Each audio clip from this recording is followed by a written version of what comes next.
Hello and welcome to this edition of the Pitt Mailbag Show here from the Pittsburgh Post-Gazette. I'm your host, Chris Carter. As always, you can find the show on your favorite podcasting apps and on YouTube. Like this video if you enjoyed. Subscribe to this channel to get all of the daily content that comes out from all of our Pittsburgh sports writers, including the Monday, Wednesday, Friday episodes of the North Shore Drive podcast. And as always, the show is brought to you by Mike's Beer Bar, the best bar in Pittsburgh. When you go to Mike's Beer Bar, they have all 500 different available beers ready for you. 300 of those beers from the local Pittsburgh area, and 80 of those local beers are available on tap. It's the best bar in Pittsburgh. More on them later. As you may be noticing, if you're watching on YouTube, we have a new guest on the show, and that is the Post-Gazette's newest hire to the sports department, the man himself, Stephen Thompson. Stephen, welcome to the team and welcome to the show. Thank you very much for having me. I'm really excited. My first day. This is my first kind of official bit of Post-Gazette business, so I'm really excited to be here and couldn't be happier to be working with you, Carter. Yeah, you say that now until we're on the road together. But in all seriousness, it's Stephen's a joy to have, and he was a person who I've gotten to know over the years. But Stephen, tell our audience about yourself, where you come from, how you got into this, and what led to you covering Pitt. Yeah, so I grew up in Washington, D.C., came to Pittsburgh for college. I attended Pitt for 4 years, got my degree there. Freshman year, I was just kind of looking for something to do, looking for some way to make friends. And so I signed up for the student newspaper, the Pitt News. One thing led to another. I covered, my first basketball game when I was a freshman in, I think, November.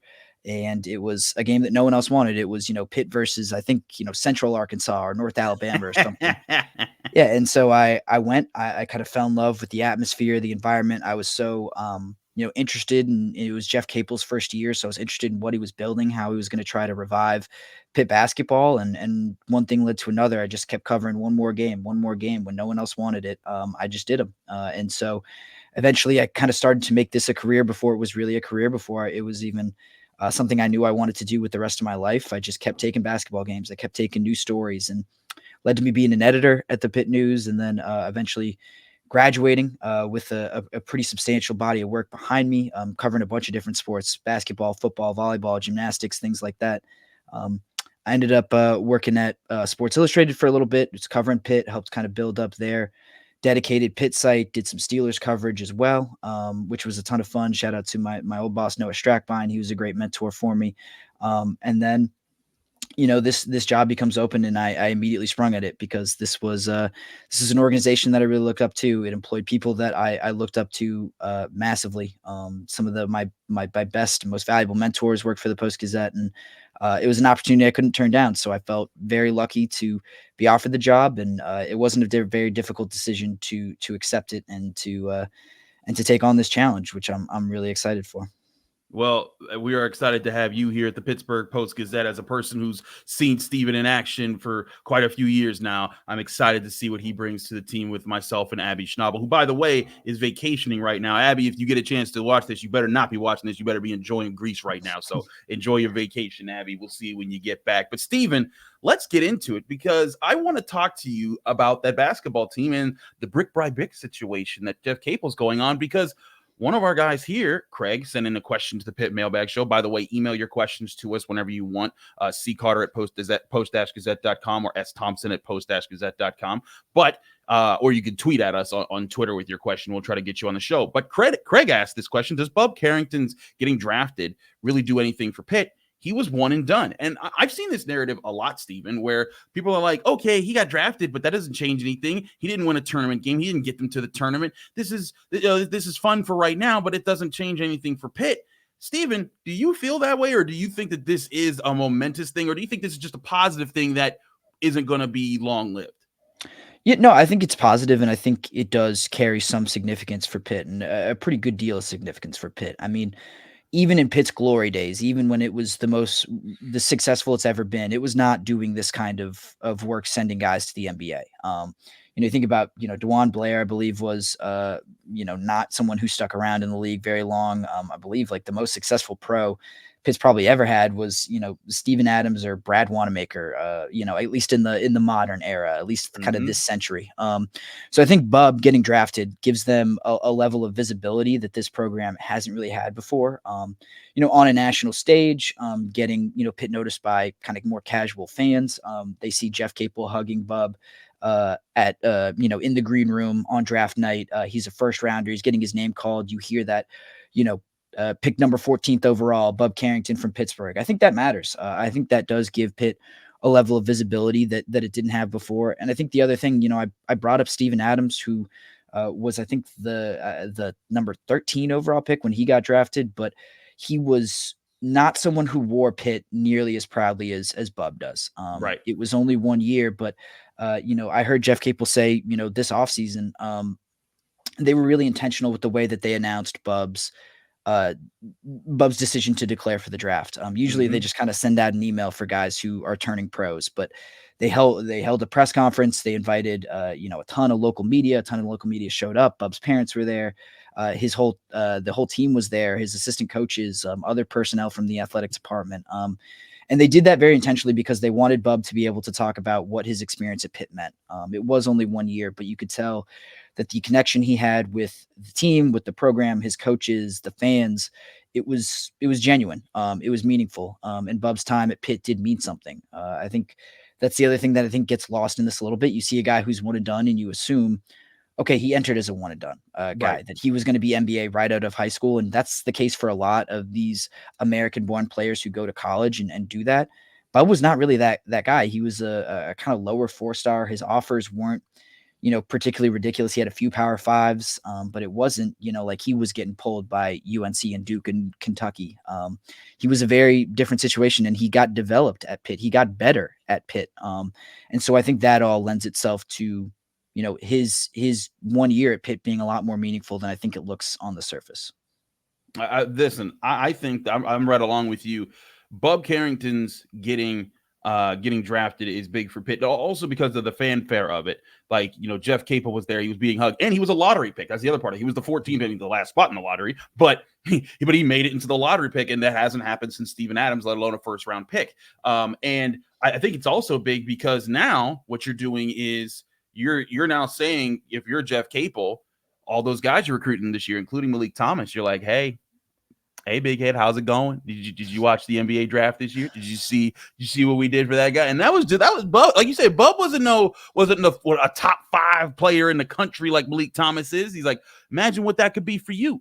And again, it's your hometown. It's going to be different for a Malik Thomas. I think that there's also guys like Amari Evans, a 4-star guy who also plays an overtime elite in Atlanta, who will be joined by Malik Thomas there.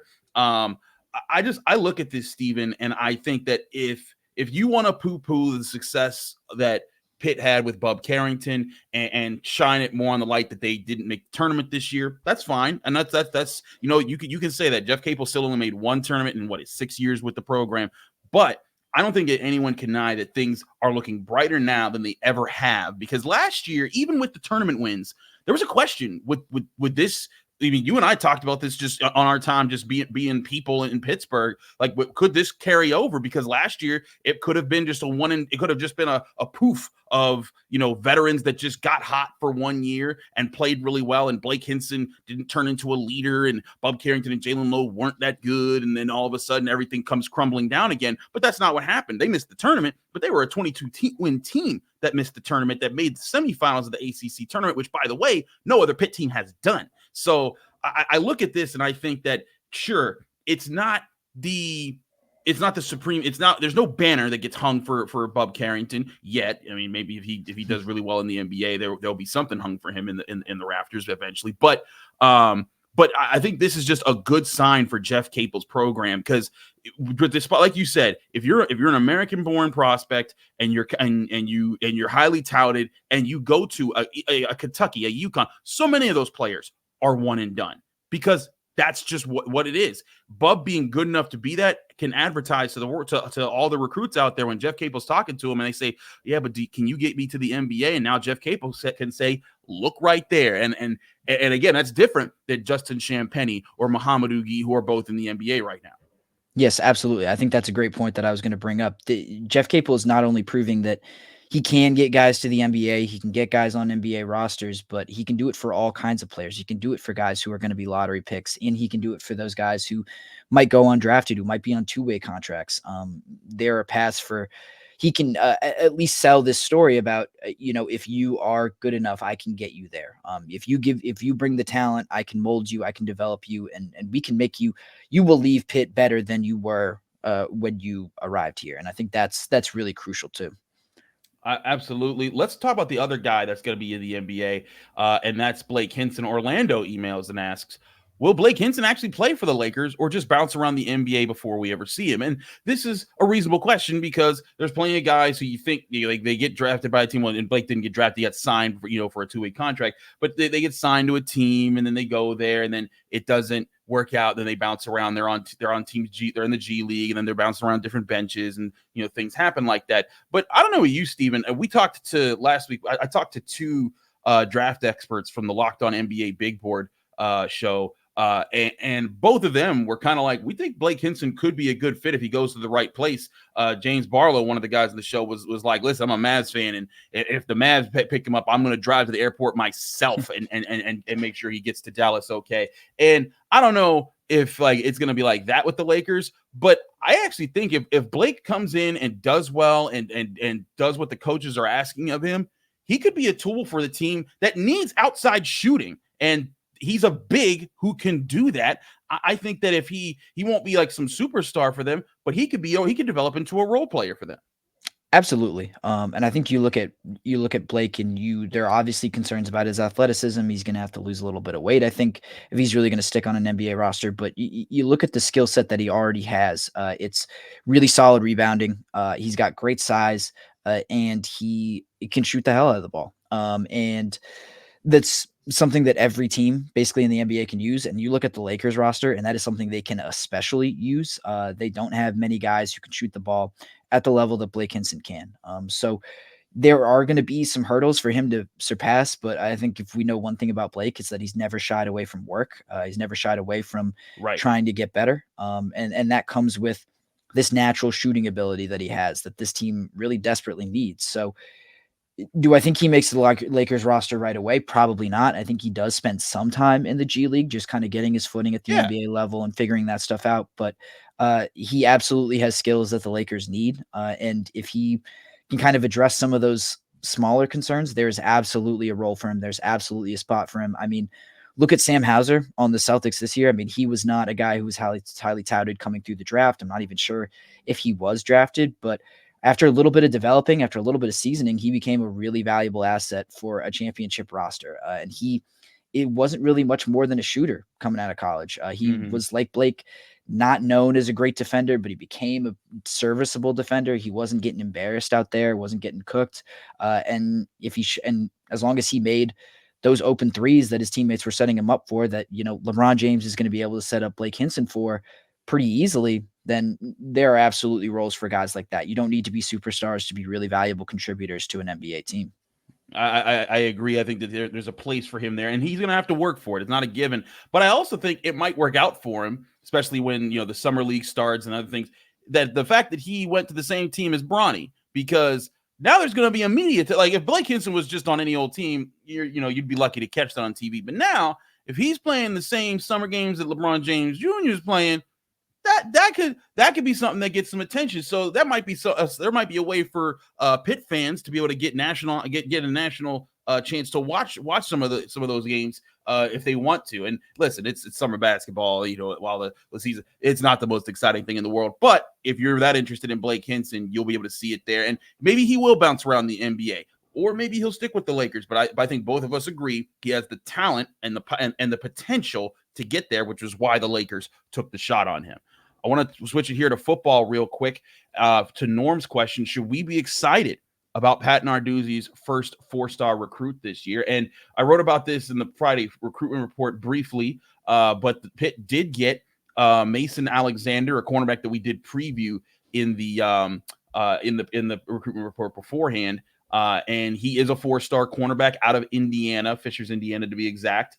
And he was a guy who we highlighted as maybe one of the potential first guys, and he did sign it. And he is the first 4-star out of the 20 commitments. He is the only one that's not a 3-star right now. I think it's a positive thing. But I do think, Stephen, and I wrote about this in the article too, I do think it's interesting that you see guys like Isaiah Neal, guys like Josier Whittington, Sincere Edwards, Cam Lindsey, all these 4-star guys the past few years, they're all on defense. They haven't gotten a 4-star offensive recruit since Ryan Baer. And to me, there's going to be a lot of talk about Cade Bell, a lot of talk about this offense and Nate Yarnell. Eventually, you need to get a stud on offense that can help somewhere and be a difference maker. And not that all 4-stars always work out, because there's plenty of 4-stars that are bad and plenty of 2-stars that are great. Elijah Cansey was a 2-star, and he was better than, a lot of the 4-star guys that they've gotten over the years. But that's still one of the ways that we measure these things. And it adds to, it does kind of point to which programs are recruiting the best and then turn out to be the best. Yeah, it's a good lead into this. I mean, I really apologize. Forget who came up with it, but it's talked about this blue chip ratio. The number of 4- and 5-star recruits that the elite teams have, that national championship winning teams have. You can kind of correlate that. The teams with the most talent end up winning. Shocking. But I think you can also look at guys like Jordan Addison and Israel Abanikanda. Those guys were 3-star recruits, and those guys can help you on offense. And to a certain extent, I do understand the concern about, we need these guys on offense or whatever, but just looking at this in a vacuum on the defensive side of the ball, I mean, Mason Alexander also plays a position that Pitt develops really well. And Pitt has developed those 2- or 3-star guys into NFL level players pretty regularly. It's pretty incredible how many of these kind of underrated or, maybe properly rated as 3-stars or whatever guys who are coming in, they get a few years learning from Archie Collins and Corey Sanders, and all of a sudden they look like guys who can have long NFL careers. And so you think about a guy like Mason Alexander, who is coming in with a much, it's not higher ceiling, it's not higher floor, but coming in with, higher pedigree. Higher pedigree. That's a great word for it. He comes in with such a higher pedigree, and now he's going to get developed by these coaches who we know are outstanding, who we know that can turn these prospects that Pitt get into NFL level guys. I think you can be really excited about what kind of ceiling Mason Alexander brings. The other thing is Pitt is kind of looking for that next generation of corners. They had AJ Woods and Marquez Williams and MJ Devonshire for so long. Now they're kind of looking for those next set of guys to step up. So there's going to be openings. I think there's going to be room for Alexander to play pretty soon after he arrives on campus. And if he can take that coaching, if he can take what Archie Collins and Corey Sanders are selling as really good defensive backs coaches and put that into action, I think you should absolutely be excited about this, with obviously the caveat that we'd like one of these guys on the offensive side of the ball too. Absolutely. I think that there's you'd like some offense there, but like you said, Pitt's been known to develop cornerbacks and defensive backs.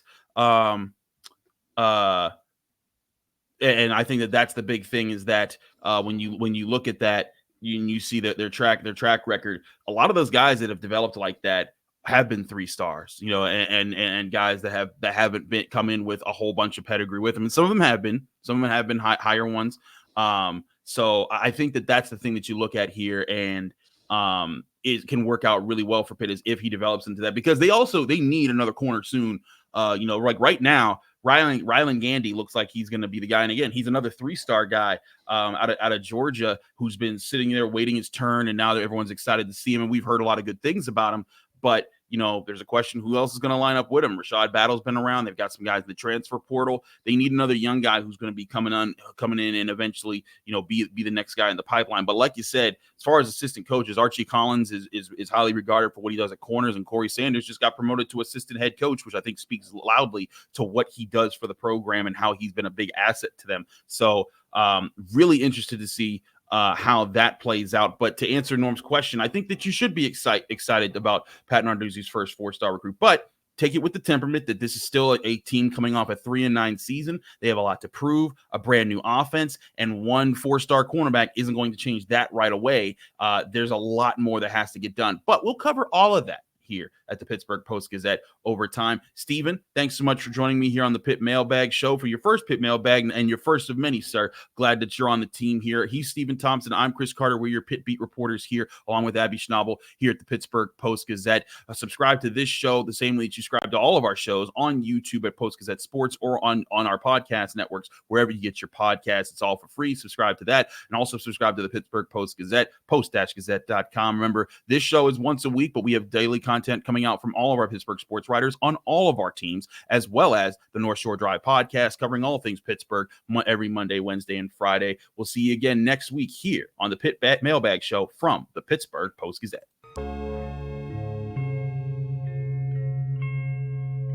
Thank you for checking out this content from Post-Gazette Sports. If you watch this video on YouTube, please like the video and subscribe to our channel. For all of the sports coverage the Post-Gazette has to offer, visit post-gazette.com.